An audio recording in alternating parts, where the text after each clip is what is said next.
0301924 dari Tadris IPS 2 semester 4, Fakultas Ilmu Tarbiyah dan Keguruan, Universitas Islam Negeri Sumatera Utara Medan. Tujuan saya membuat video ini untuk memenuhi tugas mata kuliah pengembangan masyarakat Indonesia. Dosen pengampu Ibu Nuriza Dora M. Baiklah, langsung saja. Di sini saya akan menjelaskan materi tentang masa berburu dan mengumpulkan makanan tingkat sederhana. Dalam sejarah kehidupan ini, keadaan alam yang tidak stabil serta saling berganti dalam bentuk fisik, iklim, dan sebagainya yang telah dihadapi oleh manusia yang telah mengalami perkembangan bentuk yang melahirkan dan berkembangnya akal budinya. Kehidupan tersebut pada mempertahankan diri di tengah-tengah alam yang serba penuh tantangan. Dengan kemampuannya yang masih serba terbatas, pemburuan dan pengumpulan makanan yang menjadi kegiatan pokok sehari-hari mereka, dan peralatan dari batu, kayu, dan tulang dipakai untuk keperluan mereka, kegiatan yang dilakukan mereka di setiap harinya. Cara hidup berburu mereka itu seperti meramu, memakan secara sederhana yang dialami oleh manusia. Jenis namanya Homo erectus. Dan manusia wajah atau disebut dengan Homo sapiens. Dari materi ini ada poin, yaitu yang pertama ada keadaan bumi pada skala Pleistocene. Keadaan lingkungan fisik perlu diketahui terlebih dahulu untuk memberikan gambaran tentang keadaan alam yang bersifat anorganis seperti tanah, iklim, air, dan sebagainya. Peristiwa alam yang berhubungan dengan ketiga hal tersebut yang semuanya itu sangat mempengaruhi manusia. Yang kedua, itu ada namanya alam binatang dan tumbuh-tumbuhan. Tentang kehidupan serta lingkungan hidup hewan pada Villa Pleistocene dapat disusunkan dari fosil-fosil hewan yang pernah ditemukan mereka. Pada umumnya, hewan-hewan itu hidup pada kala ini merupakan hasil evolusi mereka dari hewan-hewan masa sebelumnya, khususnya pada zaman tersier. Yang ketiga itu adanya yang namanya itu manusia.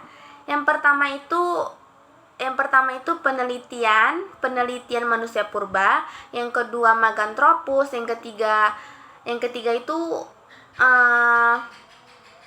Picanthropus. Yang keempat itu Homo. Masuk ke materi 2, masa berburu dan mengumpulkan makanan tingkat lanjut. Pada masa ini berlangsungnya hidup berburu tingkat lanjut. Dikala pasca Pleistocene yang saya sebutkan tadi, cara hidup yang berasal dari masa sebelumnya masih berpengaruh dalam keadaan lingkungan hidup pada masa-masa Pleistocene itu. Tidak banyak mereka itu dengan keadaan sekarang ini hidup berburu dan mengumpulkan bahan-bahan makanan yang terdapat dari alam sekitarnya yang mereka dapat. Selanjutnya itu ini terbukti dalam bentuknya alat-alat yang dibuat dari batu, dari tulang, dari kulit, dan dari kulit kerang juga. Mereka bisa memanfaatkan dari batu tadi dan hewan kerang itu. Mereka bisa memanfaatkan itu semua. Masuk ke keadaan bumi pada kala pasca Pleistocene. Pada masa ini pada masa ini dipikirkan berakhir pada tahun 20-an tahun, 20 tahun yang lalu, pada kala kegiatan gunung api, gerakan pengangkatan dan pelipatan itu berlangsung terus masuk ke dalam materi alam hewan. Nah, akibat terputusnya wilayah Indonesia dari daratan Asia, pada akhirnya masa itu terputus pula perjalinan hubungan kedua daerah tersebut, yang sebelumnya dapat dilalui dengan leluasa untuk bergerak di daerah yang satu ke daerah yang lain. Untuk menyesuaikan diri dengan lingkungan yang baru, ada beberapa di antaranya kemudian mengalami evolusi lokal. Masuk ke materi manusia. Dari materi manusia itu ada subbab. Yang pertama ada ras pokok.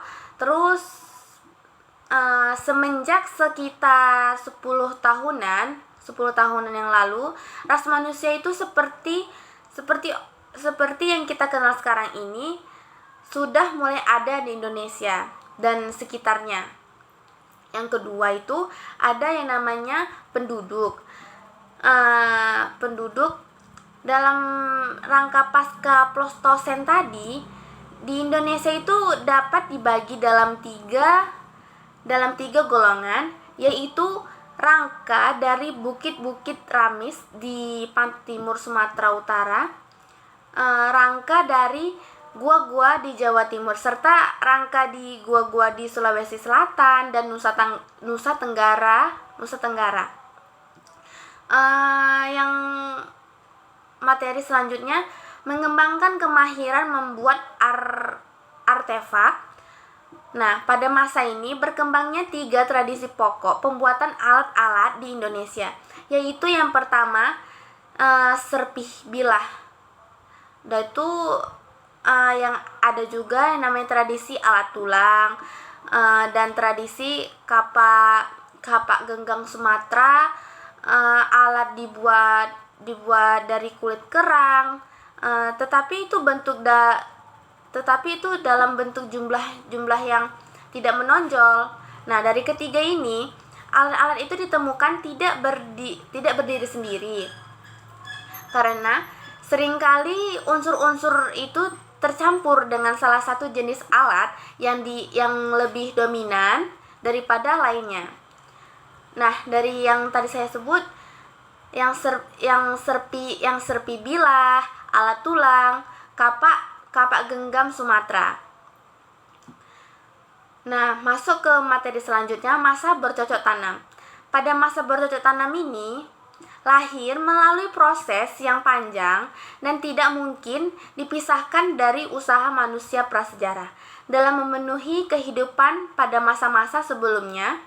Betapa sulitnya mereka itu bertahan dalam kala Pleistosen, dan pasca tercerminnya adanya perkembangan budaya sangatlah lambat dan memakan waktu yang sangat panjang. Keadaan seperti ini berlaku pula yang di tempat lainnya, seperti di Afrika, Eropa, dan Asia, dan lingkungan dengan perubahan iklim yang berkali-kali berlangsung sangat mempengaruhi kehidupan manusia hidup lainnya. Nah, masuk ke materi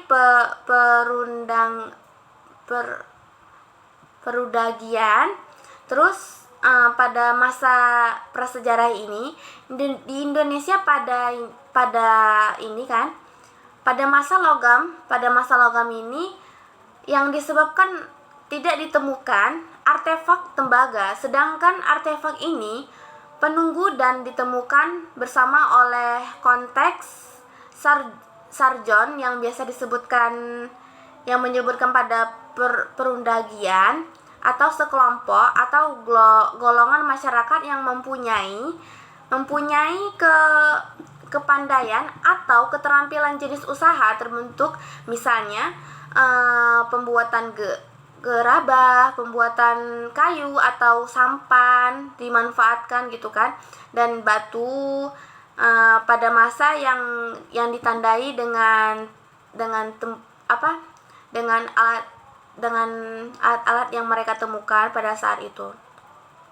Nah, di sini ada beberapa poin dengan yang mereka temukan itu. Yang pertama itu adanya berbagai macam artefak logam. Yang kedua itu benda dari tanah liat yang telah dibuat dengan menggunakan roda berputar dalam berbagai bentuk ukuran yang mereka buat. Bentuk yang ketiga itu adanya bentuk beraneka ragam ukuran yang baik, yang menggunakan wadah maupun tanpa wadah. Yang keempat itu baik tidak langsung ditemukan dari tepi laut, danau, sungai, dan dari daratan tinggi maupun rendah di dalam goa yang mereka dapatkan. Yang kelima itu adanya masyarakat yang menetap dan mempunyai keahlian kerja masing-masing. Dan yang terakhir, pemujaan kepada arwah-arwah nenek moyang yang mereka percayai itu nenek moyang memang itu apa doa mereka orang itu dikabulkan, contohnya seperti itu. Nah, masuk ke dalam flora dan fauna. Jenis hewan yang ditemukan dalam penggalian purbakala di beberapa gua di Jawa, Sulawesi Selatan, terbuka di Sumatera Utara, menunjukkan persamaan dengan hewan-hewan sekarang, walaupun beberapa spesies tertentu itu ditunjukkan oleh bentuk-bentuk dasar hewan yang sekarang ini. Nah, tentang alam tumbuh-tumbuhan yang pada masa ini di Indonesia ini ada baiknya diperhatikan secara rutin, seperti di Thailand, kayak di Irian dan di Australia. Mereka itu sangat memperhatikan flora dan fauna itu, karena mereka seperti berpikirnya itu sangat penting bagi mereka dalam kehidupan mereka gitu. Masuk ke materi kehidupan sosial. Manusia itu hidup dalam berkelompok-kelompok dan membekali diri menghadapi lingkungan sekitarnya. Selain itu manusia itu tanpa ada orang lain, manusia itu tidak akan hidup sendiri, karena manusia itu tanpa ada orang lain, tanpa ada bantuan orang lain, itu mereka nggak bisa hidup. Dari manusia, dari pertolongan masyarakat setempat, kita bisa melanjutkan kehidupan. Seperti kita merasakan kesusahan atau bagaimana, mereka bisa membantukan. Nah, penting juga bagi kita dalam kehidupan sosial ini dengan pertolongan orang lain, karena untuk kita itu sangat penting dalam melanjutkan kehidupan kita jikalau kita susah gitu. Baiklah, sekian penjelasan dari saya. Mohon maaf jika ada kesalahan kata. Saya akhiri. Wabillahi taufiq wal hidayah. Wassalamualaikum warahmatullahi wabarakatuh.